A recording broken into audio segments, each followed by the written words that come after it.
Kerinci. Kenapa ribut permasalahan itu?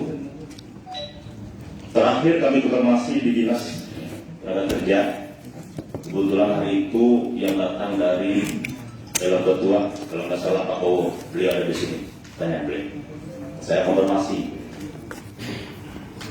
Baru hari itu, saya lupa tanggal hari, baru hari itu dari 5 outsourcing di KMH itu melaporkan tenaga kerja. Bagaimana hari ini bapak-bapak semuanya tahu bekerja di situ 999 orang, ditambah lagi minggu-minggu terakhir ini menjadi 1012 sekian kalau nggak salah. Lucu. Sebenarnya pemerintah daerah di mana? Maka tadi saya bilang saya sengaja pakai baju hitam ya. Rakyat Kabupaten Kerinci berduka, sedih. Mega proyek yang dikabarkan hampir triliun rupiah tidak dimakti oleh masyarakat Kabupaten Kerinci. Singkat cerita, dalam hal ini kembali pada tanah segala macam, kami pun tidak bermasalah. Kalau masalah tanah, kami sudah juga dapat banyak informasi. Di sini disebutkan pada batas wilayah adat Depati Raja Terang dengan wilayah Depati Moralang terjadi pula sengketa atas wilayah karena telah terjadi pergeseran batas wilayah terutama pada lokasi pembangunan PLTA oleh PT Transmigrasi Hidro. Hal ini dibuktikan adanya pengaduan pemangku adat lembaga adat Depati Moralang Tamiang dan pemangku adat lembaga adat wilayah Depati Renconglang ujung Kerajaan Pagariung. Ini yang jadi permasalahan. Di sini kami tidak menyebutkan apa, kami menyebutkan masalah tenaga kerja. Kalau yang dikatakan 60% tenaga kerja Kabupaten Kerinci, berarti lingkup Kabupaten Kerinci. Kami juga tidak permasalahkan ada warga, rekan-rekan dari Batam Merangin itu tidak masalahkan. Namun di sini kami permasalahkan Bapak F. Yantoni dipecat di situ. Itu yang jadi permasalahan kemarin itu. Maka waktu saya informasi dengan Bapak Gubernur itu, memang saya berapi-api kemarin. Saya konfirmasi, saya tanya, beliau tidak bisa menjawab. Beliau ada sini. Beliau tidak bisa menjawab. Saya punya video dari rumah. Beliau menjawab. Pertanyaan kita di sini, merekrut pekerja dari Kabupaten Kerinci khususnya Batam Merangin itu bagaimana? Itu yang jelas. Yang kedua, pembelian tanah wilayah tanah apa kami tidak permasalahkan itu. Tapi di sini ada beberapa laporan dari masyarakat tanah pribadinya sudah dijual tanpa diketahui oleh pemilik yang sah. Yang kedua. Yang ketiga, kami minta kebetulan di sini ada kadis lingkungan hidup. Aneh katakan ada waktu kita siap, aliansi Bumi siap turun ke lapangan, kita cek di lokasi pembangunan PLTA Merangin yang dikerjakan oleh bukan PT Kerinci Merangin Pro dan 5 asosiasi. Kita cek ke lapangan. Hari ini saya selaku ketua aliansi tantang pemerintah dan Kerinci dan DPRD dan Kerinci, mari kita sidak, kita turun ke lapangan, kita lihat kondisi sudah sampai sejauh mana pembangunan dan apa yang belum dibangun. Itu bilang tanah siapa saja. Kalau kita sudah turun di lapangan, berarti kita tahu kondisi apa yang sedang terjadi. Kenapa setiap sebulan, minggu itu ada masyarakat itu memberontak di situ. Itu yang harus kita ketahui. Nah, kembali tenaga kerja, nampaknya kami nggak ada. saya mau masuk ke kami tadi. Masalah tenaga kerja, kami mau diperluaskan ke tenaga kerja. Itu yang pertama. Yang kedua, kami dari Mesin Kerinci meminta master plan pembangunan PLTA Merangin. Kita lihat di kawasan mana saja pembangunan itu, biar jelas. Karena setahu saya, bantaran sungai Batang Merangin itu milik provinsi kalau nggak salah. Mari kita lihat sama-sama, kita buka. Jadi kalau dari tadi saya sangat setuju bahwa pertanyaan. Namun di sini saya ingin menegaskan dari Mesin Kerinci meminta master plan pembangunan dari PLTA. Setelah dikasih master plan, kita turun, kita lihat di titik A pembangunan ini, titik B pembangunan ini, C pembangunan itu, baru jelas. Supaya masyarakat Kota Kerinci, khususnya yang berada di Kemarin itu, terjadi kisruh hampir sudah minggu di Gunung Suku. Kalau mengikuti, karena dari langsung kami, bahwa saya ulangi, pertanggal 15 Oktober 2020 kami sudah mulai mengikuti. Nah, setelah kami lihat, akhirnya sampai pada titik bahwa tanah wilayah adanya masalah adanya dualisme. Depatir Ketulah Pulau Saka dan Depatir Ketulah ujung Kerajaan Pegadun. Di situ permasalahan. Itu yang harus dipecahkan. Selesai masalah ini, saya rasa gagal dari bukan lagi. Masalah tanah. Di sini banyak nama-nama orang seperti tadi yang disebutkan Helmi Mungkin kalau nggak salah. Di sini banyak tanah. Sebutkan baik kalau ya. Luar biasa. Di sini supaya masyarakat tahu. Pemilik tanah semuanya 257. Total luas lahan sekitar 4.265,61 hektar. Menurut saya, ini kalau salah ini berarti ini salah. Jadi di sini progres pembebasan lahan PLTA Kerinci Merangin 20 Januari 2020. Jadi di sini masyarakat Kota Kerinci meminta ketegasan dari pemerintah Kota Kerinci, terutama OPD terkait. Mari kita semua menangis masyarakat kita di situ yang dimana, khususnya untuk DPRD, khususnya lagi yang daftar di situ 2 kali dengan hari ini kami tidak pernah melihat dari daftar di situ. Kalau nggak salah ada 4 ya. Ya. Nggak pernah melihat. Pak Panca itu kan orang tuanya dapat ujung Pegadun. Kami tidak pernah melihat. Seharusnya DPRD yang ada di Garut itulah yang bekerja keras. Jangan ada jadi politik lagi. Itu yang seharusnya. Setiap kali permasalahan itu DPRD tidak pernah turun.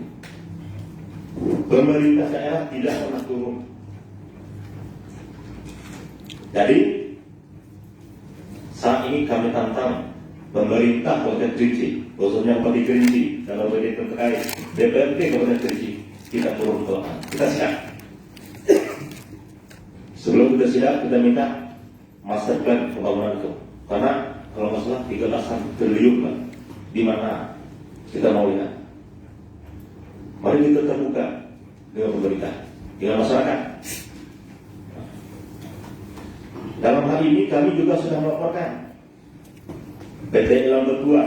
Kami sudah meminta klarifikasi dari PT Kecamatan Hidro. Kami sudah melaporkan surat. Sudah melaporkan. Tapi sampai saat ini belum ada tanggapan. Dan dari pihak terkait melaporkan dan juga klarifikasi dari PT Kecamatan Hidro sampai detik ini belum kami terima. Namun pada saat surat kami masuk, kami langsung ditemukan oleh Mas Wali, langsung mengklarifikasi. Jadi terakhir ya, kami minta master plan dan pembangunan. Sekian, terima kasih. Assalamualaikum warahmatullahi wabarakatuh. Baik, sesuai dengan yang kita sampaikan di awal rapat kita tadi bahwa poin 2 adalah masalah tenaga kerja. Mana kopi aku yang gelas cah tadi? Mungkin Oh, iya. secara gambaran umum rapat kami kemarin sudah jelas, tapi saat ini kami persilakan kembali Humas PPKMH untuk kembali menyampaikan supaya poin kita nanti tidak bolak-balik. Jadi sahabat kerja, kalau merasa tadi yang masalah adat, itu mungkin nanti setelah poin-poin ini terjawab. Dan silakan Pak Mas Rodi. Baik, terima kasih pimpinan atas waktu dan kesempatan. Bismillahirrahmanirrahim. Saya hanya ingin menanggapi meneruskan tadi ada dari Pak Asrizal ya, tentang kebutuhan tenaga kerja pada saat konstruksi dan pada saat setelah pasca konstruksi, yaitu nanti. Yang saya katakan di awal tadi, mungkin pada saat konstruksi ini berdasarkan pengalaman kami yang lalu-lalu yang sudah di proyek kami lainnya, itu bisa mencapai angka 1.700 sampai 1.800 orang pada saat konstruksi. Karena saat ini memang kita masih menyiapkan sarana dan prasarananya semacam workshop, jalan dan sebagainya. Dan kebutuhan kerja nanti pada saat operasional yang biasa kami sebut itu OM, operasional yang itu tidak mungkin tidak akan lebih dari 300-an orang, karena kendali semua di kontrol room itu sudah menggunakan komputer. Jadi kita manusia hanya mengendali memonitoring saja, di mana ada error, di mana ada yang salah, di situ aja. Yang kedua dari Pak Asrizal tadi menyangkut harga tanah. Nah ini saya katakan tadi, kalau termasuk dengan Pak Redi tadi ya pertanyaannya mengenai harga, yang saya kasih contoh umpama begini Pak, tanah si A ini kena hanya 3.000 meter, yang kami butuhkan hanya 3.000 meter, tapi lokasi beliau itu luasnya keseluruhan katakan total 2 hektar. Permintaan beliau itu 100 rupiah per meternya. Saya bilang, aduh Pak, kalau ingin semua, ya jangan segitu harganya, dikurangi. Artinya kita negosiasi, negotiable, tidak mengikat, tidak ada paksaan sama sekali. Silahkan beliau dicek. Nah, tapi harga itu bukan dari harga NJOP yang berpatokan Pak Redi. Harga itu rata, net, semua. Yang kena 3.000 dengan yang tidak kita pukul rata. Misalnya tadi dari permintaan pemilik 100, kita nego jadi 50, ya udah rata 50 semua. Tidak ada ini yang kena saja nilainya lebih besar dari yang tidak kena sesuai yang itu tidak. Jadi seperti itu. Karena memang kebetulan untuk pembebasan lahan sendiri, kebetulan saya sendiri yang menghandle langsung. Itu. Nah, terus saya berlanjut ke teman dari LSM Pak Armo Karini. Nah, terkait dengan adanya isu tanah yang dijual oleh pihak lain, orang lain yang katakan seperti itu. Kami itu sangat selektif. Selektifnya artinya apa? Kalau surat-suratnya, dokumennya tidak ditandatangani oleh desa, itu kami tidak layani dan tidak bisa. Karena itu persyaratan utama, SKT yang dari desa itu persyaratan utama. Walaupun kita pernah mengalami kasus banyak di sana. Mohon maaf, dalam tanda kutip anak ladang, mungkin di sini pernah dengar ya. Iya, betul. Misalnya anak ladang itu kadang mengaku. Iya. Tapi kita tidak percaya begitu saja. Nanti begitu kita proses, oh bukan Pak, itu cuma anak ladang di situ. Nah kami batalkan. Kami batalkan itu, tidak jadi.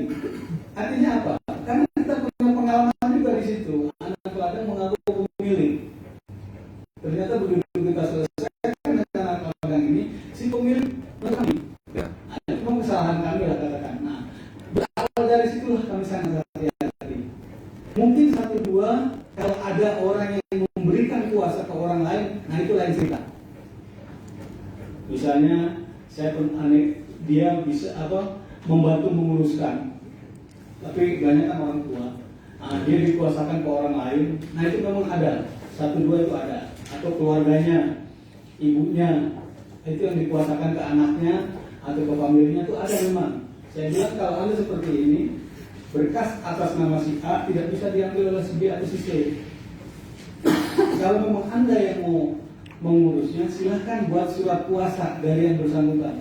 Dan itu pun kami harus melampirkan KTP-nya yang bersangkutan, pemberi kuasa dan penerima kuasa. Nanti kita cross check datanya benar nggak, tanda tangannya ini semuanya. Jadi kecil kemungkinan kalau memang ada pihak-pihak yang katakan, nah ini di luar konteks yang saya katakan dia broker atau calo ya, dia beli dulu terus baru kita ini kan, nah itu biasanya. Kita itu sangat menghindari hal-hal seperti itu karena apa? Ya ini kan seperti ini kejadian yang kami jaga. Jadi dia merasa dibayar rendah, padahal kalau orang itu ingin ketemu dengan katakan dengan kami langsung dengan saya langsung bisa saja, tidak perlu melalui orang lain. Di awal pada saat melakukan survei dengan orang adat, dengan pemerintah desa, itu kan kita melakukan survei dulu Padang Sungai itu dengan adat. Waktu itu mohon maaf ya, waktu itu kita survei bantaran sungai itu dengan Maru Langkap, dengan Rencong Telang. Rencong Telang, ujung Pagoruyung. Iya, itu terjadi tahun 2019-an, 2020. Nah, waktu itu belum ada gaungnya sama sekali. Berarti Rencong Telang ujung Pagoruyung. Iya, Rencong Telang yang baru ini belum ada gaungnya sama sekali, belum ada bau-baunya. Makanya ya, karena eksistensinya itu yang ada, jadi itulah. Karena apa? Itu kan jadi survei dengan Muara Langkap juga. Iya. Nah terkait dengan laporan Muara Langkap itu di luar konteks kami ya. Entah itu masuk. Karena sebenarnya kalau adat itu bukan domainnya kami. Iya. Dia mau masuk Rencong Telang Pagoruyung, dia mau masuk Rencong Telang, dia mau masuk Muara Langkap, kami tidak permasalahkan. Karena apa?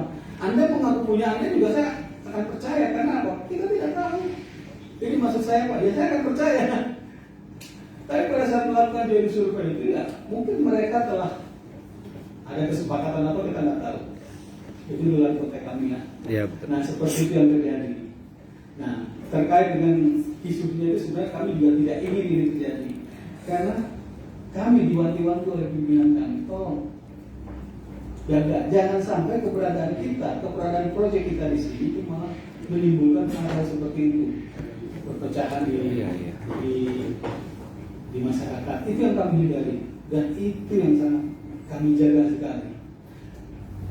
Saya pernah kok mengajak teman-teman dari Rencong Telang ya sebelum di ini kan Mas, sebelum ada Rispo kemarin ya. Iya. Untuk bisa nggak sih Bang kira-kira kita jalan sama-sama, kita berganding tangan sama-sama. Misalnya dapat satu ya dapat semua satu. Dapat 100 ya 100. Kita ingin seperti itu. Jadi nggak ada kecemburuan. Iya. Makanya saya bilang, kami bukan menggunakan adat, tidak. Kami adat itu ada, walaupun tidak tertulis, tapi diakui oleh negara. Nah, masalah kewilayahan ini yang kami justru itu yang kami sangat tidak tahu menang. Tak batas Rencong Telang di ujung gunung mana. Karena kalau secara hierarkinya ya itu tadi, kami tidak inginlah sampai ke sana. Kami inginnya itu Anda selesaikanlah secara baik-baik. Nanti hasilnya apapun, outputnya apapun, coba informasikan ke kami. Artinya keinginannya apa? Kita tahu, menurutnya memang ke satu titik lah katakan ya. Mohon maaf ya dalam tanda kutip, mungkin kita semua paham. Menurutnya pasti ke sana. Artinya kalau itu kita bisa laksanakan, kita jalankan bersama, kita duduk bersama. Nah, kita aja lah pokoknya. Keinginannya berapa? Dari hasil survei kemarin itu sebenarnya yang bantaran sungai ini saya cerita sedikit, yang mungkin akan terkena area genangan itu karena kiri sungai dari mulai Bedeng 5 sampai di sekitar Lubuk Pahu itu tidak lebih itu dari sekitar 60 hektar kanan kiri ya. Nah kalau sebelah kanan kita ke arah hulu itu sudah jelas wilayahnya Muara Langkap. Kalau kita dari hilir ke arah hulu ya, itu sudah jelas. Nah, yang masih abu-abu ini kan samping kiri ini, karena apa? Dulu, mohon maaf, banyak yang mulai, tapi tidak ada yang yang memberikan masukan ke kami. Artinya kita cari ke sana ya ini mengaku. Tanya ke sini ini mengaku. Dulu sempat beredar ada 50 tumbil di situ. Ya, adat lekuk 50 Iya, tumbil. ada 50 tumbil di situ. Ada di Contolang. Ada di Contolang Pagaruyung. Nah, di Contolang ini pada saat yang melakukan itu belum ada. Cuma nama memang sudah dengar, tapi saya tidak gali informasi ke Lubuk Paku, ke Pulau Sangkar itu Paku sudah berapa puluh tahun Paku itu karena tidak ada kepemimpinan. Tidak ada. Iya, betul. Setelah haknya siapa itu Bustan Ilyas ya. Bustan, iya. Terakhir itu diinginkan dan ada lagi yang memangku kedepatian di Contolang. Itu sebagai bahan informasi saja yang saya dapat yang Iya, dari di lapangan. Nah, seperti itu. Nah, eksistensi dari Pagaruyung ini yaitu tadi secara kelembagaan artinya Moralantak juga bersinergi dengan mereka di lapangan. Nah, khusus batas yang kiri sungai, kalau yang baru saya sebutkan tadi itu, ya kurang lebih sekitar 40 hektar kanan kiri itu. Jadi 30 sampai 40 hektar. Itu yang rencana akan terkena sebagai area genangan kita. Berarti tidak apa-apa menyela, Pak. Silakan. Berarti itu yang ada yang pernah kita wawancarai yang dikatakan bantaran sungai mungkin itu ya yang 8 Nandepati yang bantaran sungai sekitar kurang lebih 40 hektar. Kemudian ya sementara ini kalau melihat dari pembicaraan Bapak, mereka ini kerjasama dengan Moralantak, adat ujung Pagaruyung tadi, ya, kan begitu kan intinya. Kalau masalah itu, apakah pihak camat ini, kecamatan, camatnya, kan seharusnya dia tahu wilayah ini, mereka tidak memberikan masukan atau apa, atau memang camat ini Bapak Heri Cipta ini karena masuk dalam Pagaruyung, begitu ya. Nah ini kalau dari sisi pemerintahan Ya. jadi sepanjang ada dasar haknya, makanya tadi saya sebutkan SKT itu sebelum itu kan harus terbit dulu, sebelum kami bayarkan itu harus terbit dulu. Iya. Ada tanda tangan desa, ada tanda tangan. Iya. Nah itu sepanjang legalitasnya itu terpenuhi, karena itu dari kami sebagai persyaratan tetap, ya itu kami jalankan. Sering kami konsultasi memang dengan Pak Camat, kami sering konsultasi, Pak gimana ini masuk di mana. Ya arahannya seperti itu saja, sudah lah yang penting masuk di sini gitu. Nah terkait dengan kalau dengan Moralantak kami nggak masalah ya sebenarnya. Iya. Apa hubungan kami bagus? Pak Solid, kita kan tadi tidak sepakat, mungkin ada sedikit berkembang, walaupun itu substantifnya juga memberikan pemahaman kita.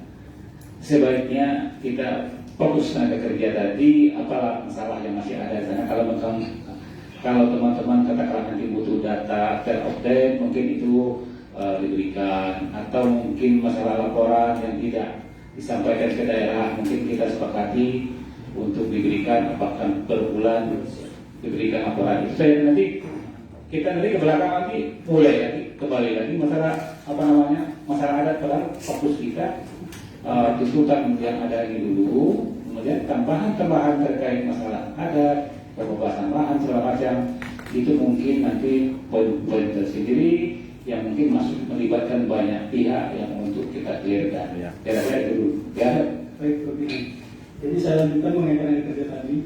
Memang kami mulai melakukan, sebenarnya begini, kami tekankan itu kepada teman-teman outsourcing. Saya koreksi sedikit tadi Bang Arnoldo. Kita hanya punya 3 tenaga man supply di situ, manpower supply, hanya 3 tenaga perusahaan outsourcing, yaitu Triple S, AB, dan Pokarindo. Jadi hanya 3 yang mensuplai tenaga kerja ke kami, bukan 5. Kalau Sulindo dia itu sebenarnya kontraktor, tapi dia kontraktor itu dia merekrut tenaga lokal dengan biasanya melalui data yang masuk ke kami. Jadi biar kami nanti kami yang merekodnya, merangkumnya. Jadi semacam kemarin apa di Sulindo itu ada sekitar 131 karyawan. Ini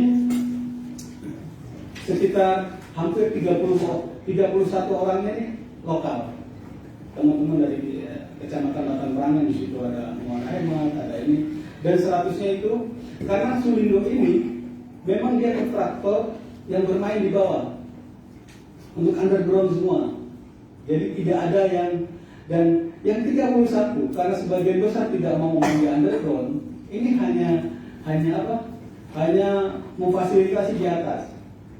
Misalnya di bagian apa, pengambilan barang material untuk kebutuhan yang di underground tadi. Yeah.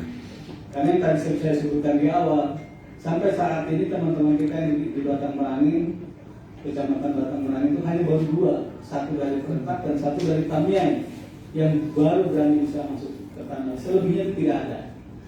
Dan ini kebanyakan Sulindo itu dia sebagai driver. Ada driver, ada mekanik yang bertugasnya memang di luar dari tanah kita. Ya, termasuk administrasi, admin, security, itu mereka punya sendiri Sulindo. Tapi sebagai pencatatan mereka wajib melaporkan ke kami, ke KMH. Karena itu yang kami tekankan juga ke teman-teman, ke Polharindo, ke Triple S dan KMI. Biasanya mereka melapor tuh ke PTD, kabupatennya, kabupaten dan PTD. Mungkin per berapa dia terlapor? Per tahunnya. Nah itu yang dilaporkan. Sedangkan kita pergerakan di sini memang ya itu tadi, kebutuhan tenaga itu makin ke depan itu makin banyak. Kayak contohnya kemarin hari tanggal 10 kita rapat masih 999. Hari ini laporan kita dari HRD sudah 1012 orang. Dalam tenggang waktu 4 hari itu sudah ada penambahan yang signifikan. Karena apa? Ya kita sesuaikan dengan permintaan teman-teman di lapangan. Karena biasanya kalau pada saat perekrutan itu kita buat gini. Polanya itu tidak kita butuh satu orang, kita tidak langsung rekrut, tidak. Jadi biasanya kita buatan pola, misalnya kita kolektif dulu di divisi-divisi mana yang membutuhkan tenaga kerja. Nanti bukanya itu biasanya per 2 bulan, per 3 bulan baru kami buka bersamaan. Karena tidak mungkin butuh 2 kita seleksi, butuh 1 kita seleksi, tidak. Jadi sengaja memang kami kolektif dulu. Kita sampaikan ke teman-teman ke semua bagian mana yang kurang, mana yang ada buat PR-nya. Personalitasnya harus dibuat. Kebutuhan tenaganya untuk apa? Kerja di mana? Karena seperti itulah dasarnya dari teman-teman HR itu apa? Membuat pengumuman itu. Kami sekarang ini mungkin ya kalau kita kolek semua, mungkin ada sekitar 3 atau 4 karung itu lamaran yang masih ada. Ini kita mau menghabiskan yang kuota yang ada di dalam sulit. Karena memang saya katakan tadi, animo masyarakat itu ingin bekerja itu besar sekali. Tapi kan kami juga punya lokasi kerja yang terbatas, punya tempat kerja yang terbatas. SDM-nya itu yang utamanya sebenarnya. Nah, kebanyakan teman-teman dari lokal Kecamatan Batang Merangin itu dia jadi mekanik, asisten mekanik, jadi driver, supir GT, dari tukang batu, tukang kayu, terus jadi operator ekskavator, operator dozer. Itu memang mungkin mereka punya pengalaman di luar waktu entah di Malaysia, entah di pengakuannya memang selalu dari Malaysia. Nah itu, kalau operator yang dari luar, peralatan kami kan banyak, daftar kami aja ada berapa? Ada 60 ya? Ada, daftar kami ada 60. Itu rencana nanti kita kalau sudah mulai berjalan ke depan, kita membuat shift. Artinya mungkin ada perekrutan tenaga kerja baru. Nah, hal-hal seperti inilah yang kadang kami sulit untuk mengkomunikasikan karena apa? Kebutuhan itu tiba-tiba mendadak. Nah, jauh-jauh hari itu kami sudah kolektif lamaran dulu yang pernah si A udah pernah ngikut tes berapa kali, si B udah ngikut tes berapa kali, karena satu orang itu ini yang harus kita ketahui juga nih kadang. Misalnya saya ngelamar di driver, udah jelas lamarannya driver. Kita masukkan ke driver untuk seleksinya, nggak lulus. Pak, saya pindah aja ke bagian lain. Nah ini yang begini-begini yang kadang kita sendiri sulit menjelaskan. Pak, saya bilang sistem kami nggak bisa begitu. Bapak sudah masuk di wilayah driver menggunakan SIM B2 umum. Kalau di sini nggak lolos, dia ingin turun, entah jadi helper, jadi pembantu mekanik. Ya ini nggak bisa, harus dibilang karena nggak betul seperti itu. Nah ini yang di sana sering terjadi di lapangan ya. Nah setelah kami membuka peluang itu masuk melalui seleksi, barulah teman-teman ini pada saat seleksi kami libatkan Triple S, EB, kami libatkan semua. Karena apa? Nanti misalnya si PT Triple S akan dapat 10 orang, si Kokarindo akan dapat 10 orang untuk sisi administrasinya, kontrak kerjanya. Karena memang kami di sini kami hanya menggunakan tenaga yang di sini melalui mereka. Jadi kalau yang sifatnya misalnya dia tenaga ahli ya, mempunyai keahlian, itu biasanya memang kami lempar ke kantor pusat. Karena apa? Rekrutmennya akan beda. Yang mempunyai, katakan saya kalau S1 mempunyai keahlian, punya pengalaman, kita masukkan ke itu, tapi saya pertimbangannya mahal ilmunya. Apalagi bagian-bagian yang langka itu seperti geologi. Ini kan sangat jarang sekali. Nah, geologi kita dari Unja itu berapa? 3 ya? 3. Nah, dari Unja, orang Esmat 1, orang Semurup 1, orang Lombok 1, geologi S1, serata 1, dan dia punya pengalaman di pertambangan. Itu hal seperti itu yang kami lakukan. Jadi kalau yang memang tenaga agak sedikit ekspor, ada saya punya ahli, kami juga menghargai kalian mereka, bukan kami semata-mata yang penting orang lain, tidak. Anda layak kami usulkan kontrak di Jakarta. Seperti itu. Begitupun juga yang dengan di EPI, kalau memang penilaian dari para supervisor di lapangan bagus, kita tingkatkan. Kita artinya mengapresiasi keahlian mereka, kinerja mereka, kemampuan mereka, kita apresiasi. Ada yang dari tadinya kontrak lokal, kami naikkan ke Jakarta ada. Karena itu tadi penilaian tadi, memang ada beberapa teman yang kita coba usulkan itu lah tempat Jakarta. Karena melihat kinerjanya satu dan potensi yang ada pada orang itu. Jadi semata-mata kami bukan mempekerjakan teman-teman di sana sebagai yang bisa dia. Tapi kalau memang dia bisa dan dia mampu dan dia aware dengan bidangnya, ya kami apresiasi itu. Kami usulkan untuk dinaikkan statusnya. Gitu. Nah, ini kadang-kadang yang memang bagi kami itu sebenarnya dilematisnya ada faktor kecemburuan di situ. Makanya saya sering bicara dengan teman-teman, cobalah Anda di sini itu bukan bekerja, tapi sambil belajar. Kami mendatangkan tenaga ahli, tenaga yang punya skill. Coba Anda curi ilmunya di situ. Karena apa saya katakan, proyek kami ini ada habisnya. Nanti setelah ini selesai, Anda punya ilmu di situ, Anda bisa bersaing di luar. Ya mohon maaf dalam tanda kutip, keinginan untuk belajar itu sedikit kecil, keinginan untuk majunya. Judulnya itu hanya absen datang, absen masuk, absen pulang, selesai lebaran. Ya bulan cuma ganti, sebenarnya nggak gitu. Kita inginnya itu mereka, Anda ingin ahli apa? Ingin tertarik apa? Mekanik jadi operator, silakan. Kalau Anda punya waktu sebentar, tanya-tanya ke mekanik, ikut lihat bongkar mobil sambil belajar. Nah ini yang kami harapkan itu sendiri. Jadi artinya kami juga ada ahli teknologi. Makanya kami mendatangkan banyak tukang dari Jakarta, mendatangkan banyak mekanik yang ahli-ahli dari Jakarta. Artinya transfer teknologi juga ke teman-teman di sini. Anda belajar, jangan Anda cuma jadi ya asisten terus seperti itu. Ya, ini ada peningkatan gitu kan? Iya.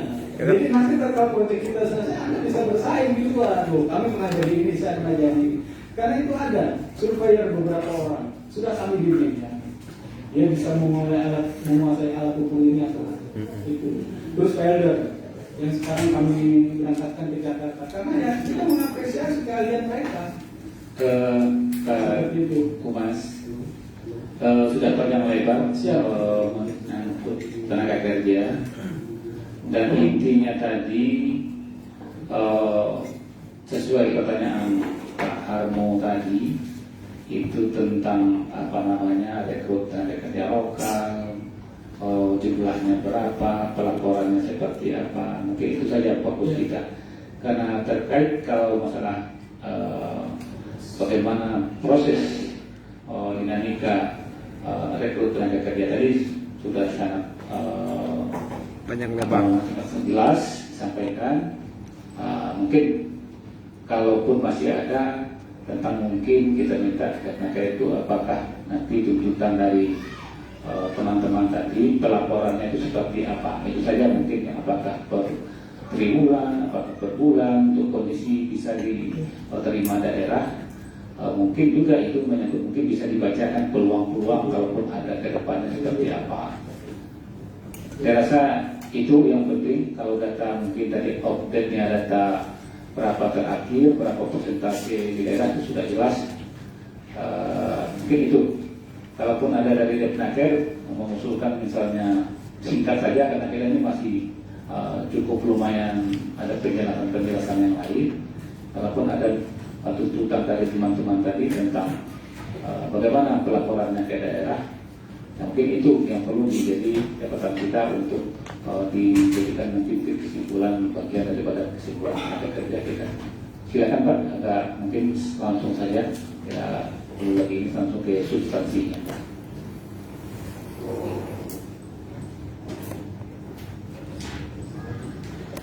Terima kasih.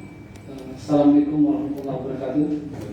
Yang kami hormati Bapak pimpinan rapat, kemudian Bapak pimpinan DPRD beserta dengan anggota, kemudian rekan-rekan dari PLTA dan juga dari RSN yang hadir, serta rekan-rekan dari PD, Bapak Dinas Kepala Badan, dan juga yang saya kabit dari perizinan terkait dengan ketenaga kerjaan.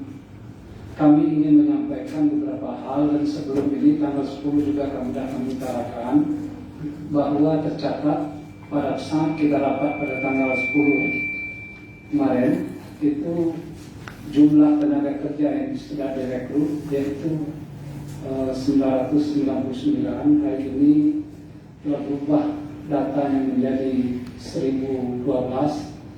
Jadi dari hal itu kami ingin kembali untuk menyampaikan bahwa kami mengharapkan bahwa PT Kerinci Hidro Menangi beserta dengan sorsi PT di bawahnya untuk terkait dengan rekrut ini untuk tidak selalu membuat menjadi perbincangan dari semua orang baik di media maupun secara langsung. Kami ingin menyampaikan bahwa agar segera dapat memperdomani sistem rekrut itu sudah disepakati bahwa kami akan duduk kembali, yakni terkait dengan penempatan tenaga kerja ini sudah ada undang-undangnya yang mengatur dan petunjuk teknisnya, yakni Undang-Undang Nomor 39 tahun 2016 terkait juga dengan orang asing yang bekerja. Itu sudah ada aturannya yang mengatur bahwa Undang-Undang tentang tenaga asing, Undang-Undang Nomor 10 tahun 2018, dan juga Undang-Undang terbaru, Undang-Undang Cipta Kerja. Nah, singkat ceritanya ataupun kesimpulan bahwa setiap ada rekrut itu, kami itu diberitahu Pak Pimpinan, harus diberitahu secara tertulis. Kenapa? Karena di website Kemenaker RI ini itu sudah menunggu begitu. Jadi situsnya adalah di sini langsung saya sampaikan.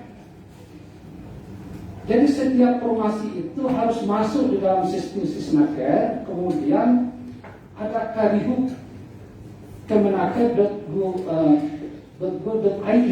Jadi ini operator kami itu terus mengupdate ini. Perusahaan manapun harus masuk ke sini.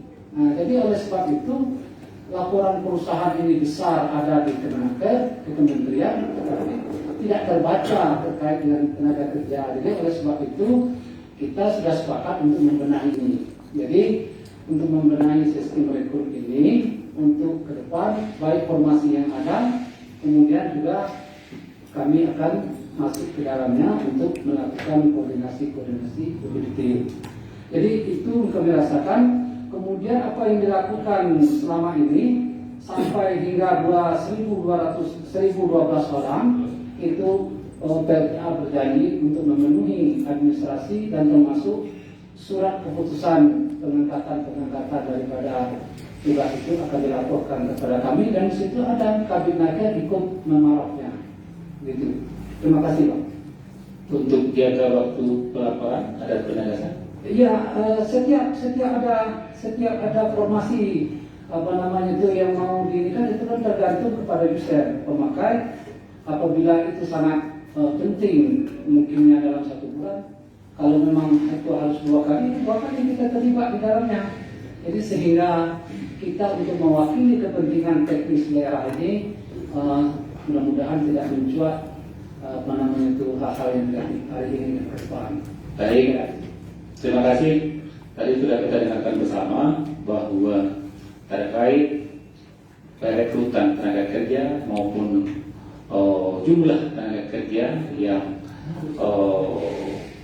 berkembang dari operasional kegiatan yang ada di PT Kerinci Marapi Hidro itu nanti akan dilaporkan, ya, itu tetap akan dilaporkan sesuai dengan perundang-undangan yang ada. Itu mungkin clear ya untuk tenaga kerja. Tadi sudah sangat rinci disampaikan. Kalaupun masih butuh pendataan angka terupdate nanti bisa di-sharekan oleh Pak Humas ke teman-teman. Mungkin untuk tenaga kerja sudah oke, ya. Kita berangkat ke yang berikutnya. Mungkin juga sudah dijawab, tapi mungkin ini penegasan saja. Poin yang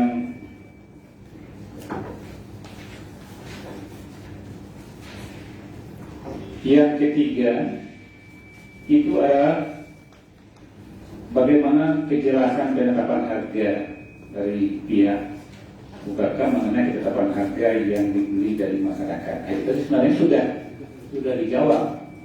Saya rasa tidak perlu lagi ada pendalaman, ya. Masih ada? Clear ya? Oke, clear. Berikutnya adalah masalah, nah ini sebenarnya sudah juga dijelaskan, masalah gaji karyawan kompensasi lainnya oleh PT KMH. Tadi sudah disampaikan bahwa gaji yang dipakai malah PT KMH ini sudah memakai standar upah minimum provinsi, bukan lagi memakai upah minimum kabupaten. Tentu pasti angkanya lebih besar dari kabupaten. Itu juga sudah memuat tentang hak-hak yang didapatkan, apakah itu kehadirannya maupun mungkin leburnya. Itu sudah terjawab. Tadi angka kita ingat, angkanya itu di minimal itu 2.740 ya Pak ya. Itu sudah sangat terang tadi dijelaskan. Malah untuk penghasilan per bulan itu dirata-ratakan 4 juta sampai angka 6 juta. Untuk poin yang ini saya rasa juga sudah clear ya Pak, teman-teman ASN. Bagaimana? Untuk upah tadi. Oke, clear. Kemudian yang berikutnya mengenai tenaga kerja di PLTA sebagaimana perjanjian awal bahwa sebanyak 60% tenaga kerja diambil. Sebenarnya sudah juga tadi ya. Kita sudah angkanya sudah di kisaran 61%. Tinggal lagi perkembangan berikutnya yang harus kita cermati dan kita pantau supaya ini tetap terjaga. Malah transfer ilmu nanti bukan hanya tenaga kerja yang sifatnya kasar, mungkin yang sifatnya nanti lebih ke yang skillnya mungkin nanti KMH-nya tetap konsen untuk meningkatkan kemampuan teman-teman tenaga kerja lokal. Yang berikutnya adalah tenaga kerja dari luar ya. Apa istilahnya, ekspatriat? Iya, kaum ekspatriat. Iya. Nah, itu mungkin masih ada rancu yang dibutuhkan berapa, kondisi realnya berapa, itu supaya jelas. Bagaimana juga nanti posisi terhadap mungkin apakah ada hak-hak daerah, apakah ada pajak yang terdampak, tenaga kerja luar yang masuk di lokal di Kabupaten Kerinci ini ada hak daerah, atau bagaimana aturan yang harus mengatur seperti itu, mungkin ada kejelasan. Mungkin untuk poin ini masih ada tambahan, perlu kejelasan informasi. Silakan Pak Humas untuk menjelaskan. Baik, terima kasih Pak Rubina, khususnya untuk tenaga kami yang ekspatriat dari China ini sebanyak 23 orang ini. Jadi mereka itu sebagian besar adalah semacam konsultan gitu. Konsultan yang mereview kegiatan subkonsultan kita. Tapi mereka sambil bekerja. Artinya bekerjanya begini. Kita coba ingin seperti berlomba lah begitu ya. Dengan kapasitas, dengan orang, bahkan timnya mereka itu lebih kecil dari tim kita yang ada. Tapi mereka jujur kami akui secara progres mereka itu melampaui. Nah, kami hadirkan mereka sebagai ekspatriat dan sebagai tenaga ekspert di sini itu untuk pembanding. Karena kita ada adik 1, adik 2. Nah, adik 3 ini khusus kan kita buat mereka. Yang kebetulan dari investigasi kita di lapangan itu sebagian besar itu materialnya berupa batu yang agak lembut begitulah. Batu tapi bukan batuan masif, batuan yang keras ya. Tapi masih bisa dikeruk pakai ekskavator. Nah, kita tuh ini sebagai pembanding. Mereka juga menangkap konsultan di kami. Jadi itu yang mereka kerjakan. Untuk kebutuhan ke depan saya rasa untuk saat ini belum ada. Mungkin nanti ya biasanya ini pada saat akhir-akhir. Pada saat akhir itu biasanya semacam di Poso dan Toraja itu nanti pada saat instalasi turbin. Karena kami membeli barang itu dari Cina sana, itu sebenarnya seharusnya sudah dalam kondisi terpasang. Nah, mungkin nanti pada akhir-akhir proyek di tahun ketiga atau tahun keempat, pada saat mobilisasi turbin itu dari sini, mungkin di situlah baru mereka pasti akan bertambah. Karena apa? Mereka punya kewajiban, saya membeli barang nih, tapi dari negaranya itu dalam bentuk urai. Karena kalau sudah besar dirangkai itu, bawahnya agak sulit karena besar, makanya dibutuh pretelan begitu diurai. Nanti kewajiban mereka menginstal di sini. Nah, pengalaman kita begitu, yang entah itu dari Cina, entah itu dari Eropa, itu biasanya begitu. Yang kita izin pimpinan. Iya, silakan.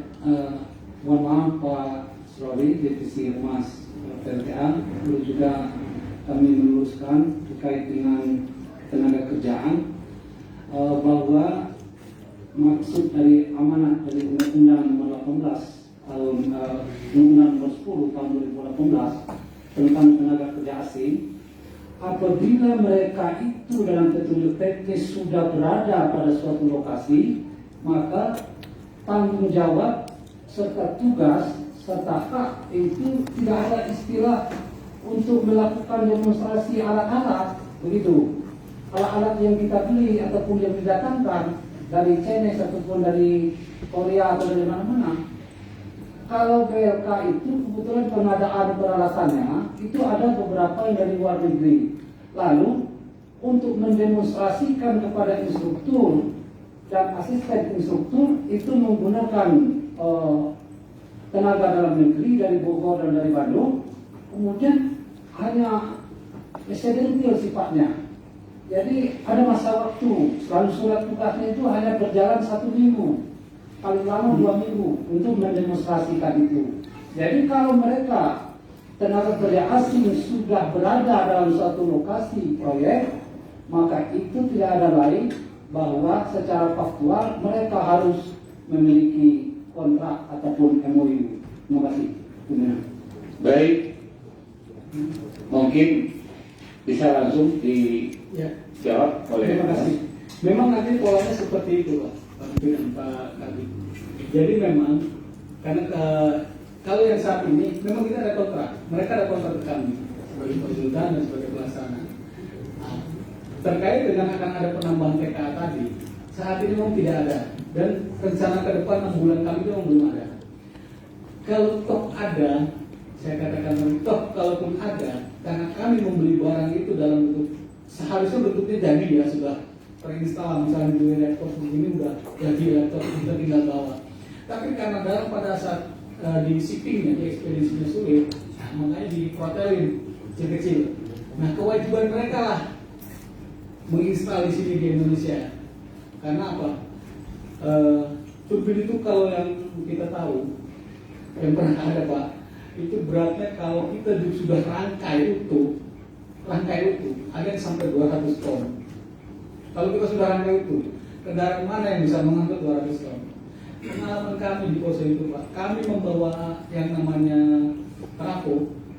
Trafo itu sejatinya itu hanya benda dari besi semua, isinya oli pendingin dengan untuk kapasitas turbin sekitar 65 mega itu beratnya berat kosong, belum diisi oli 90 kilo. 90 ton. Jadi butuh kendaraan khusus dan nanti pada saat karena saya katakan tadi kontrak pembelian kami dengan mereka itu seharusnya sudah duduk di situ tuh barang. Nah jadi teknisnya mereka datang kemari ya tentunya dengan kontrak yang ada.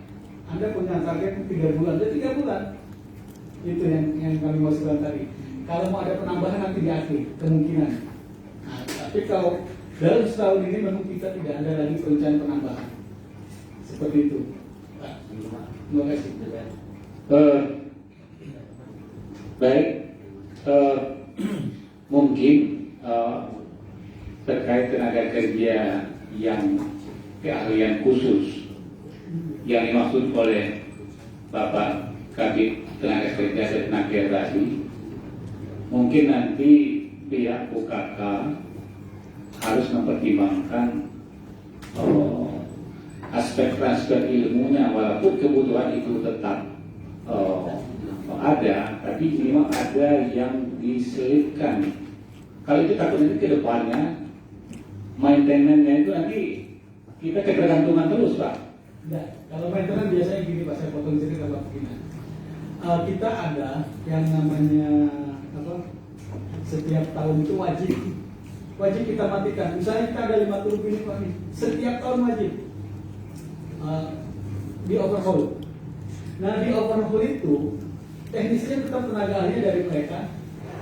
Untuk pembantunya itu dari lokal. Ini yang sudah kita lakukan. Teknis itu tetap. Bahkan kalau di Poso sekarang kita sudah teman-teman lokal semua. Iya. Karena sudah bisa. Karena apa? Kegiatan overhaul itu tiap tahun wajib. Karena itu sudah bagian kontrak dengan PLN. Kalau di kita di PLN itu di power plant itu namanya itu saya agak lupa. Tapi semacam overhaul itu misalnya pokoknya rusak nggak rusak harus dibongkar. Barangkali di situ ada bau kendor, ada gear yang sudah haus. Nah seperti itu tiap tahun kami lakukan perawatan dan itu wajib, nggak bisa enggak. Biasanya lama perawatan itu pembongkaran itu 1 sampai 2 bulan untuk membongkar satu unit turbin, untuk mengganti komponen-komponen yang sudah haus seperti itu. Dan itu expertnya satu, tapi nanti pembantunya. Nah karena dilakukan secara rutinitas, kita di tahun ketiga atau keempat itu di Poso sudah tidak menggunakan tenaga mereka lagi karena sudah terbiasa. Nah, termasuk teman-teman lokal juga yang kita berdayakan. Itu satu. Karena pada saat overhaul itu butuh banyak tenaga membantu. Karena barangnya ada yang bisa diangkut pakai gentrikan, tapi ada juga yang memang sangat sensitif sekali, harus diangkat dengan manusia. Seperti itu. Dan kalau untuk ada tenaga asing pun itu nanti ke depan sifatnya insidensial saja. Misalnya ada unit-unit tertentu yang kami belum tahu dan rusak di mana ini. Biasanya mereka kita datangkan karena ya itu sebagai apa ya, after salesnya mereka setelah jualan. Ada garansinya dari mereka seperti itu. Sampai saat ini yang di tempat kami yang lain juga masih seperti itu. Baik, sebelum diberikan kesempatan, sebelum Pak Kaban Kesbangpol mungkin kami memberikan kesempatan Mas Rizal untuk mungkin memberikan sedikit pertanyaan atau mungkin saran, silakan mungkin singkat mungkin karena masih ada agenda kita yang berikut. Kami silakan. Terima kasih.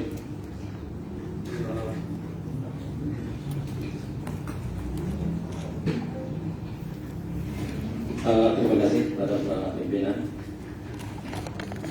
Ini Pak Kopas, saya langsung saja. Pak dari Kabin Tenaga Kerja, ini masalah masih dalam pembicaraan masalah ketenaga kerjaan, Pak. Yang ingin saya tanyakan, mungkin sudah 1.012 orang rekrutmen tentang tenaga kerja yang telah sudah maupun yang akan datang. Yang ingin saya tanyakan sedikit saja, Pak. Itu dalam rekrutmen masalah tenaga kerjaan itu yang dibutuhkan apakah ada bagian-bagiannya?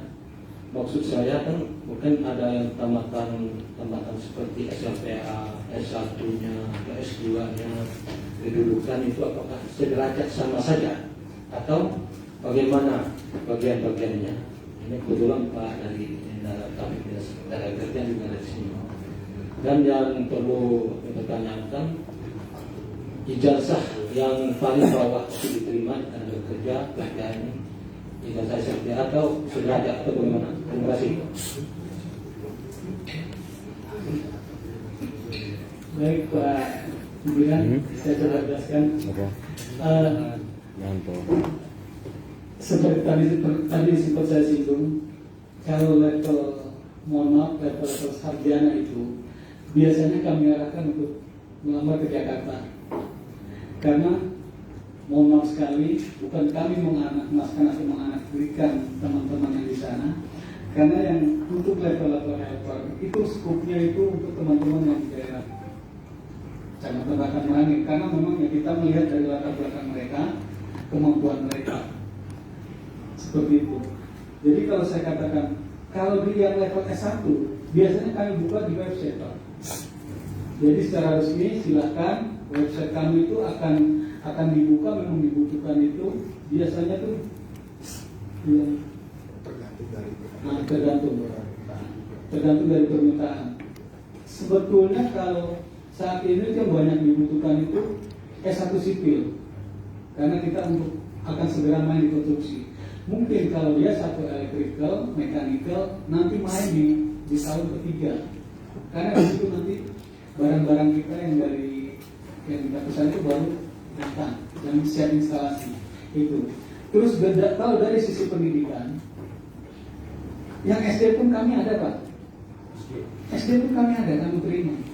Karena melihat tadi ingin memberdayakan masyarakat kita dengan ketidakmampuannya itu. Ada sisi sosial yang kami kedepankan di situ. Entah dia jadi dia tukang sapu atau jadi pistol di kantor. Seperti itu. Dan kalau untuk yang lapangan, untuk level-level pengawas itu ada di situ kan kita ada beberapa divisi, kayak ada divisi sipil, ada divisi SAH pengamanan, ada BOR, PAR. Itu biasanya level SMA, SMP sampai SMA sampai STM. Itu biasanya kita batasi. Karena apa? Ini menyangkut pengetahuan mereka sebenarnya. Kalau Anda sering melakukan ini, Anda sering belajar, pasti Anda bisa. Nah, disitulah yang saya katakan tadi, kami mendatangkan orang ahli dari Jakarta untuk mentransfer pengetahuan juga ke teman-teman ini. Jadi artinya bukan Anda di sini bukan sebagai pekerja saja, tapi Anda juga bisa memanfaatkan maksud kerja Anda sambil belajar. Nah, begitu. Saya rasa cukup. Kemudian, ya. Terima kasih dari Pak Humas PKMA. untuk tenaga kerja sudah diberikan kerja tambahan, dan lanjutnya mungkin Pak Kaban Kesnompol. Silakan. Terima kasih, Pimpinan Rapat. Barangkali ini untuk kita ya, ini penting terkait masalah tenaga kerja asing. Dari sisi pengalaman yang selama ini kami lakukan, memang tenaga kerja asingnya agak rumit gitu. Baik dari sisi administrasi, kelengkapan administrasi segala macam. Kami pernah melakukan terhadap PLTU Semarang di Sarolangun. Jadi gini, itu sekarang itu masih ada 2 tenaga kerja Cina di sana. Coba bayangkan, itu ada bahwa PLTU itu rusaknya. Kalau kita beli di sini itu banyak lah. Mungkin harganya itu paling mahal ya 5.000 atau 10.000 lah gitu. Tapi karena mereka ini lain. Jadi walaupun nanti mereka kita didatangkan dari sana, datangnya 2 bulan. Coba nanti akan mengalami Pak Asrul. Coba. Nanti tak mau pakai buat kita, tak mau. Jadi menunggu dulu. Kalau datangnya 1 minggu, alhamdulillah 2 bulan dan 2 bulan. Ini pengalaman. Sampai sekarang ini, karena saya langsung berkunjung ke PLTU Semarang di satu. Yang kedua, kalau tidak salah, ini untuk TKA asing, ini ada PPH 26 dan 21 untuk apabila eksistensi mereka 183 hari dalam 1 tahun. Itu ada, ini bisa pajak juga buat daerah gitu. Jadi tolong ini bisa dikaji juga nih Pak dari KMA terkait dengan masalah PPH. Ini penting karena gini, pengalaman kami juga itu di WKS itu kan seharusnya sudah ahli teknologi seperti Pak Suri katakan tadi untuk untuk operator itu kan sudah ahli teknologi kalau yang di sana ya. Nah ini agak nakal-nakal sampai sekarang itu kucing-kucingan juga di WKS itu. Jadi katanya diam-diam gitu. Masanya dari Sumatera Selatan itu nanti naik mobil lalu masuk WKS. Mereka hanya tenaga administrasi sebenarnya, bukan tenaga ahli. Administrasi keuangan itu bisa dilakukan oleh orang kita. Jadi ini sebagai warning aja nih Pak Suri, karena jangan sampai nanti ke depan ini jadi persoalan kita di daerah. Jadi nanti yang dirugikan masyarakat kita, perusahaan juga dirugikan gitu ya. Ini rasa nasionalisme kita harus kita munculkan gitu. Selesai itu, Pimpinan Rapat, terima kasih. Baik, terima kasih. Itu masukan yang bentuknya mungkin sederhana, usang baut Pak Suri. Tapi ini perlu ke depan seperti yang kami sampaikan sebelumnya tadi. Tenaga ahli yang dari katakanlah kita pakai dari barangnya China, jadi kita terbelenggu dengan katakanlah cara-cara mereka yang selalu terlindung dengan hal-hal yang mungkin sepele, tapi kita terlalu terjebak di situ. Nah itu perlu ada mungkin nanti konsen dari BUKK untuk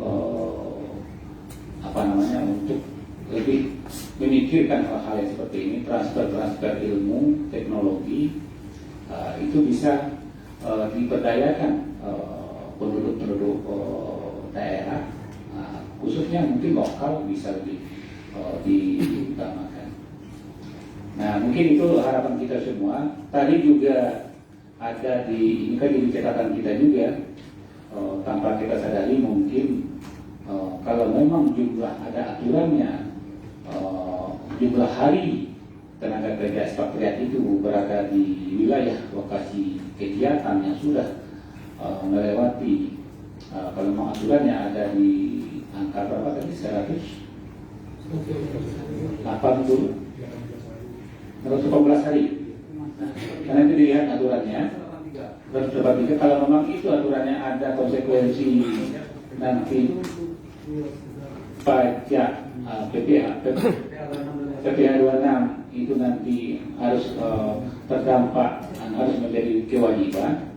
Ini tolong juga diingatkan, jangan supaya nanti seenaknya. Nanti takut juga mereka kalau ada juga beban sudah selama di Indonesia. Jadi kalau kita nggak pernah sentuh itu, ya keenakan dia bawa uang utuh, dia bawa uang utuh terus ke sana, gajinya utuh, servisnya juga luar biasa di sini. Nah, itu tolong jadi catatan kita untuk dijadikan apa nanti untuk dipelajari, karena ini aspeknya nanti ini kayak aspek pendapatan daerah. Jujur kami katakan Pak Soli, kita di kabupaten ini mungkin Bapak belum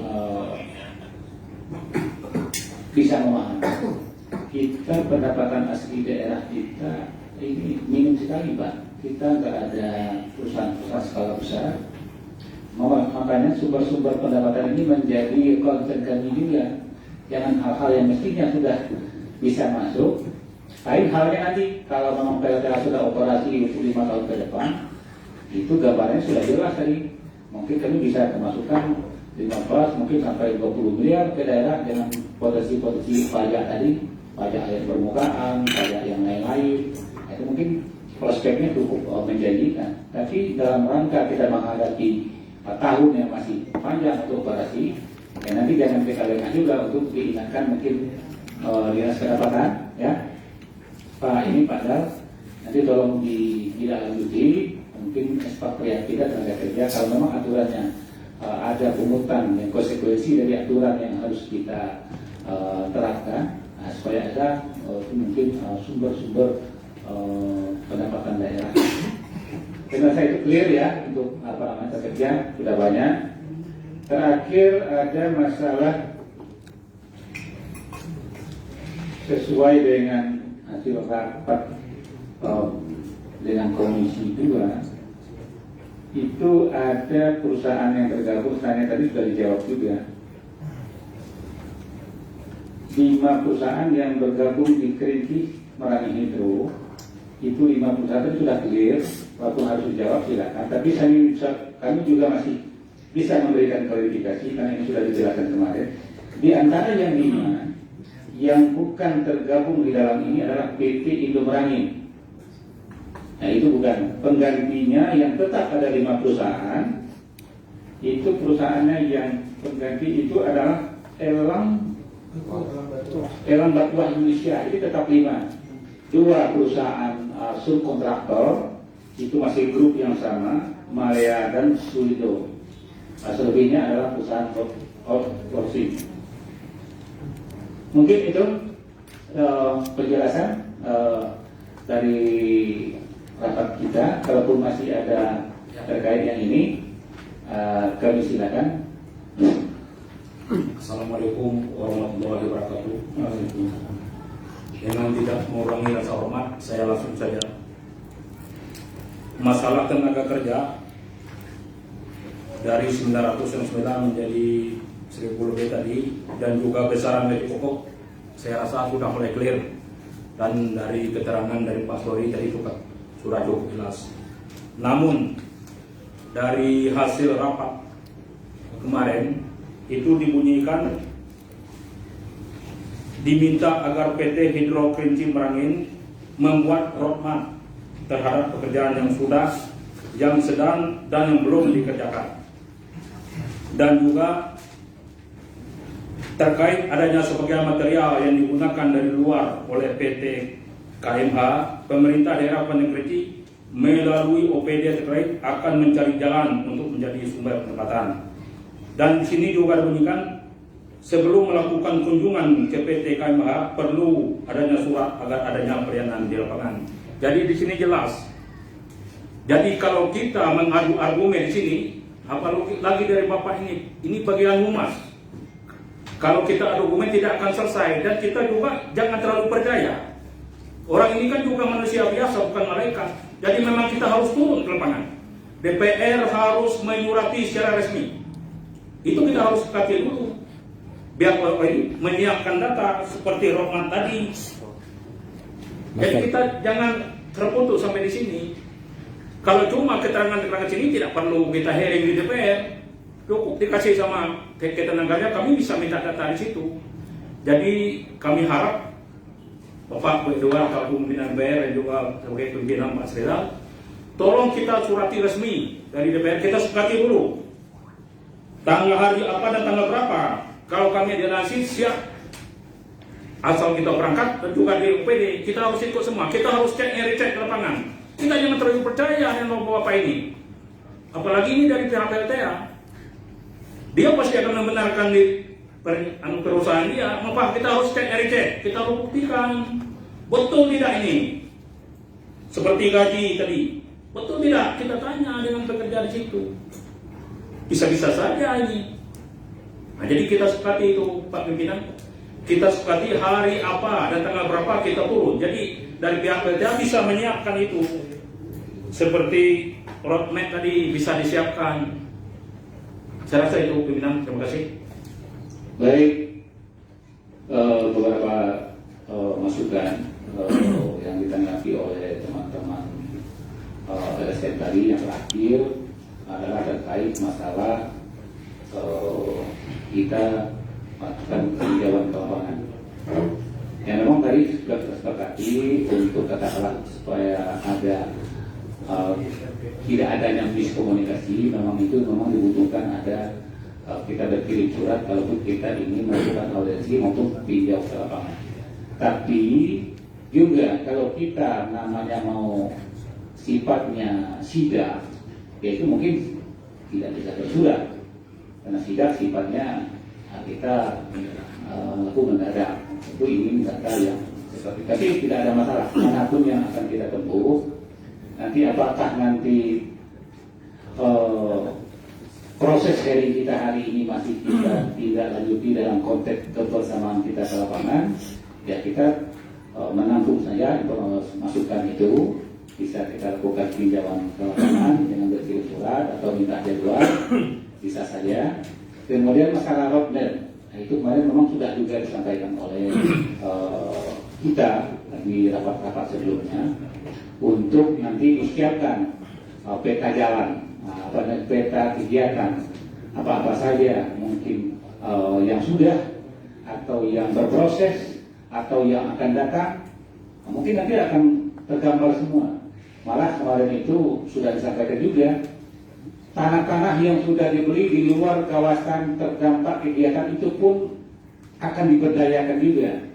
Katakanlah nanti akan ditanam katakanlah penghijauan, itu sudah punya rencana baik. Tetap kita kita support. Tinggal lagi kita mungkin ingin mempertegas lagi tempat-tempat yang mana saja yang mungkin bisa dijadikan, mungkin ini lahan untuk tempat hiburan, mungkin apakah untuk katakanlah perkebunan buah-buah, mungkin sudah sampai ke sana, bukan dalam aspek katakanlah kita untuk tujuan PLTA saja, mungkin dampak lain juga kita dapatkan.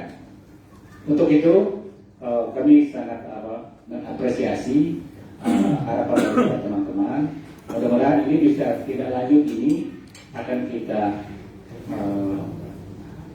lakukan dan kita sepakati, karena kami di sini menghadiri rapat ini memang tadi pagi hanya berdua, jadi kapasitas kami selaku pimpinan juga nanti akan juga mendiskusikan ke teman-teman yang lain untuk melakukan tinjauan ke lapangan dengan komisi mitra kerja terkait dan teman-teman LSM dan OPD teknis yang katakanlah yang sudah selama ini intens mengikuti supaya data di lapangan dan kondisi real di lapangan sesuai dengan informasi yang kita dapatkan.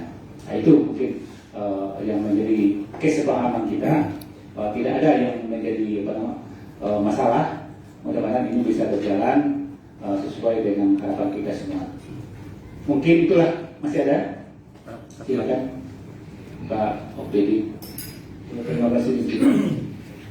Jadi menyambung apa yang ditanyakan oleh teman-teman dari PES dan LSM tadi, itu di program di LH itu ada yang namanya RPL dan RKL. Jadi pada saat itu nanti pada pertemuan kemarin itu kita sudah minta ke perusahaan untuk melengkapi ya RPL dan RKL-nya. Itu kan pengecekannya triwulan. Jadi pada bulan Maret, jadi dapat kita pastikan kalau mau turun nanti Maret. Karena kita harap Februari ini ada penyempurnaan pemerintahan baik amdalnya. Kalau amdalnya per semester, nanti kalau RPL dan RKL-nya itu triwulan. Jadi nanti kita ke lapangan Maret, Tapi data-data itu mohon dilengkapi sebagaimana yang pernah kita sampaikan kemarin pada rapat, itu menyangkut dengan laporan pengelolaan lahan, gitu ya. Yang belum, kalau yang kemarin ini baru lagi masukkan itu menyangkut dengan kualitas udara, air, tapi yang belum tercover di situ itu menyangkut dengan tanah dan lahan. Jadi kita berharap di Februari ini akan dilengkapi. Nanti Maret ketika kita melakukan evaluasi itu menjadi sebuah dasar pijak bagi semua kita baik dari SDM, pers dan juga dari pemerintah daerah. Jadi ada standar-standar yang kita minta pada Februari ini untuk disampaikan sebagai bahan kita untuk melakukan monet atau evaluasi di Maret nanti. Demikian. Baik, terima kasih. Masih ada? Satu. Ya, silakan. Mungkin fokus saja Pak ini. Ya, sedikit saja menambahkan untuk jika memang jadi turun ke lokasi, minta bantu kepada pihak LTA untuk merincikan terkait titik tanah yang dibebaskan dan pemiliknya mana, lokasinya mana, agar karena yang menjadi konflik di situ adalah pengakuan banyak orang, misalnya tanah A ternyata ada yang lain yang punya, atau tanah ini ada yang lain yang punya. Jadi lebih rinci karena itu pokok salah satu persoalan agar apa yang dilakukan LTA nanti tidak menjadi konflik, karena konflik itu harus diselesaikan. Dan pertama, yang kedua, mohon diagendakan terkait masalah pembahasan adat antara adat Depati 4 Alam Kerinci dengan Depati Rencong Telang Ujung Kerajaan Pagaruyung. Mohon diagendakan khusus terpisah supaya kita lebih rinci, karena ini tetap berkaitan dengan PLTA nantinya, dikaitkan persoalan tanah. Itu saja, terima kasih. Assalamualaikum warahmatullahi wabarakatuh. Waalaikumsalam. Ini satu untuk menambahkan. Oh iya, silakan. Ini bentar.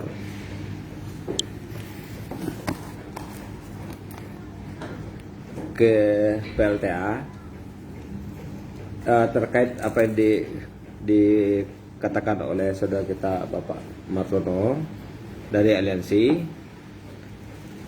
mungkin perlu ditambahkan Depati 4 Rencong Telang yang kemarin ini Kunderisko, kemudian Rencong Telang Ujung Pagaruyung, Muara Langkap. Nah ini karena ini berkaitan erat. Kalau cuma salah satu yang ada, nanti tidak clear yang lain. Kemudian yang kedua yang menjadi simbol tanda tanya, karena saya ini pernah mewawancarai dari kelompok Ujung Pagaruyung, Depatinya, masalah pembiayaan gedung adat mereka. Dulu kan Pak Suri pernah menyampaikan juga kepada kami kan mereka dapat bantuan berapa 1 M ya? Bukan, kalau yang kompensasi 1 M itu Muara Langkap. Oh, Muara Langkap. Di Pagaruyung tidak ada. Itu karena setelah saya wawancari kemarin ada 2 miliar 750. Iya, itu jadi mana tahu itu ya, maklum orang tua kan yang kita wawancari benar apa tidak. Jadi mereka bilang itu tuh bukan menjual, istilahnya apa namanya, sebagai ganti kami ngurus bantaran sungai itu yang dimanfaatkan PLTA. Itu dikasih ke kami katanya. Begitu. Dana yang sekian itu yang dikasih, bahkan sekarang mungkin udah lebih gitu. Cuma kita minta pelurusan saja. Gitu. Terima kasih. Saya luruskan sedikit ya. Sebenarnya tadi kita udah bicara di luar. Ya. Gitu. Jadi terkait dengan ini yang berpolemik sebenarnya. Jadi di kalangan di teman-teman, orang menyangka kami memberikan uang segitu banyak itu tidak ada bertanggung jawab. Iya. Kami itu berat lah, mengeluarkan uang 1 juta saja itu pertanggung jawabannya harus jelas. Iya, betul. Apalagi sampai miliar seperti itu. Kaitannya dengan gedung itu, jujur saya katakan tadi, kalau kami hanya sekedar membantu 10-20 juta ya, iya itu kami, ya 10-20 juta ya teman. Tapi kalau sebatas itu tidak ada, sebesar itu tidak ada, saya katakan. Iya. Ada memang beberapa semacam waralangkap sebenarnya yang pernah dulu kami berikan kompensasi. Nah, itu terhadap tanah-tanah yang memang menurut pemikiran mereka itu masuk ke wilayah. Tapi kami tidak mau nama dari waralangkap atau pelan. Kami ini tetap nama pribadi yang bisa bertanggung jawab. Itu yang saya katakan. Jadi kalau secara memberikan sekian itu tidak. Iya. Kami bertanggung jawabannya berat. Ini keuangannya gimana bentuk tanggung jawabannya ini? Kami tetap ada take and give-nya ke kami juga. Artinya pemberian itu bisa kita pertanggungjawabkan dan saya mengeluarkan uang juga bisa bertanggungjawabkan. Ini ada bertanggung jawab dan ini ada hasilnya di sini. Iya. Begitu seperti itu. Iya. Tapi kalau memberikan secara cuma-cuma, mohon maaf dalam tanda kutip saya katakan tidak. Mungkin tidak cuma-cuma apa katanya itu ada istilah adat apa yang disebutnya itu semacam jadi mereka ngisi cupa apa namanya itu. Nanti saya perlihatkan dengan Bapak videonya nanti. Pak siapa itu namanya? Pak Buya. Iya, Buya Pak Mujahidin. Saya langsung ke Pak Surya. Apakah ada itikat keinginan dari pihak PLTA untuk merekrut atau bekerja sama dengan alumni pihak PLK yang terampil untuk rekrut sebagai tenaga kerja PLTA? Itu saja. Mungkin bisa bekerjasama dengan pihak. Terima kasih. Itu sangat. Ini sebenarnya kami kemarin sudah bahas.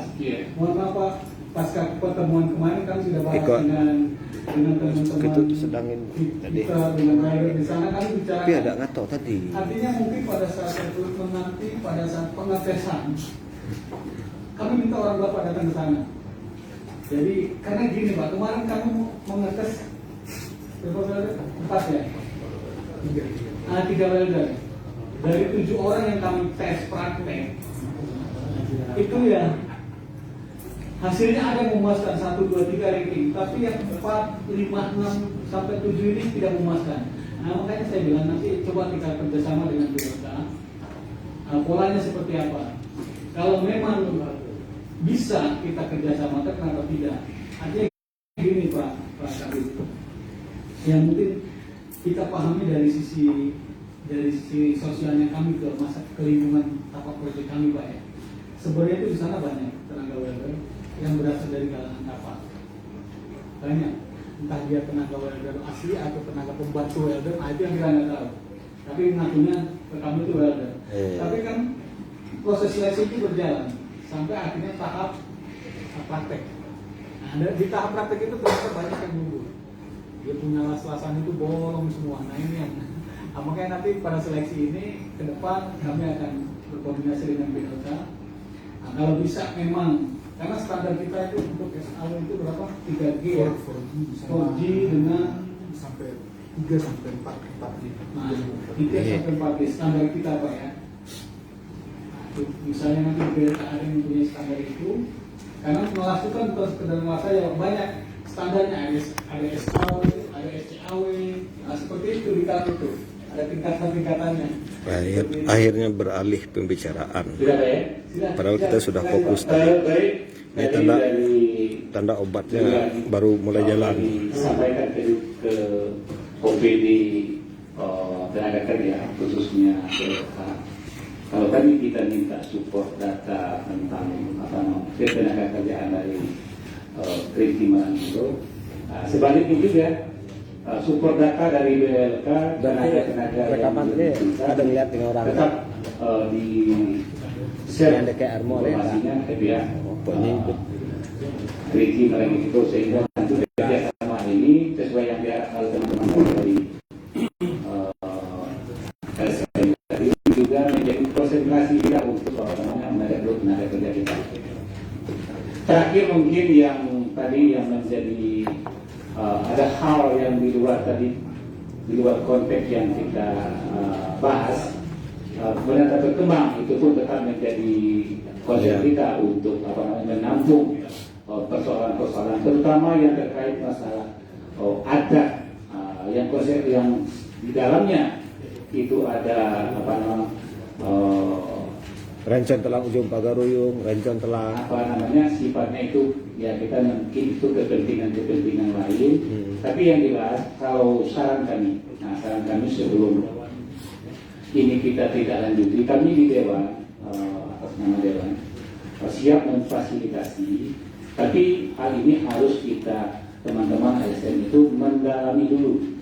Kalau bisa dari setiap atau ada forum sebelum ke lembaga ini, ada lembaga atau ada duduk khusus yang membicarakan misalnya di Rencon Telang itu apa permasalahannya, yang melengkap apa, kemudian ada yang terkait pagaruyung itu seperti apa. Kalau data itu sudah ada, kita dapatkan gambaran besarnya, kita ingin mendudukkan persoalan itu semakin enak. Tapi kalau dihadapkan langsung, pasti nanti kita referensinya juga akan sedikit susah, dan pemahaman kita juga tidak begitu utuh nanti untuk mendapatkan gambaran informasi. Sama halnya sebelum kita rapat ini, karena sudah ada rapat sebelumnya, sehingga fokus kita membicarakan ini lebih katakanlah nggak kemana-mana. Jawabannya juga cukup memberikan pemahaman dari kita. Kami tetap siap untuk memfasilitasi apakah orang adat, nanti ahli hukum tertentu yang bisa memberikan pengertian pemahaman tentang kajian masalah tanah adat, apa yang dikatakan tanah wilayah kalau memang ada apa perbedaannya, kemudian orang adat kita hadirkan. Tentu nanti kita sepakati nanti di agenda berikutnya, tentu kita masih butuh untuk berdiskusi untuk melanjutkan apa yang menjadi persoalan yang berkembang di rapat kita ini. Dengan itu, ya, terima kasih atas semangat teman-teman dari aliansi untuk berkontribusi terhadap pembangunan daerah kita Kabupaten Kerinci. Dan kami terima kasih juga kepada PT KMH yang sudah menyempatkan waktu yang dalam kesibukannya yang luar biasa. Kemarin sudah minta ditunda 1 minggu katanya. Saya pikir kalau 1 minggu terlalu lama, nanti Bapak punya kesibukan lain, nanti kesannya juga akan kemana-mana. Makanya kemarin habis rapat di situ kami minta hari Senin harus kita rapat lagi karena Jumat kita libur. Makanya hari ini terpenuhi. Mudah-mudahan dengan adanya informasi yang sudah kita dapatkan dan nanti kalaupun ada support masalah data masih bisa dikomunikasikan. Mungkin itu saja. Kami memimpin rapat tadi awal tadi dari jam 11. Mungkin tidak selama yang kemarin ya Pak. Sorry, kemarin sampai jam 5. Ini jam 3 sudah bisa selesai, dan terima kasih atas kesempatan teman-teman, dan semoga pertemuan kita ini mempunyai dampak positif terhadap pembangunan daerah Kabupaten Kerinci, dan bisa kita perjuangkan aspirasi rakyat yang mungkin yang selama ini menjadi konsen daripada perhatian teman-teman. Itu saja, mohon maaf dengan kurang. Kami akhiri dengan wabillahi taufiq hidayah. Kami tutup rapat kita ini dengan resmi. Assalamualaikum warahmatullahi wabarakatuh. Waalaikumsalam.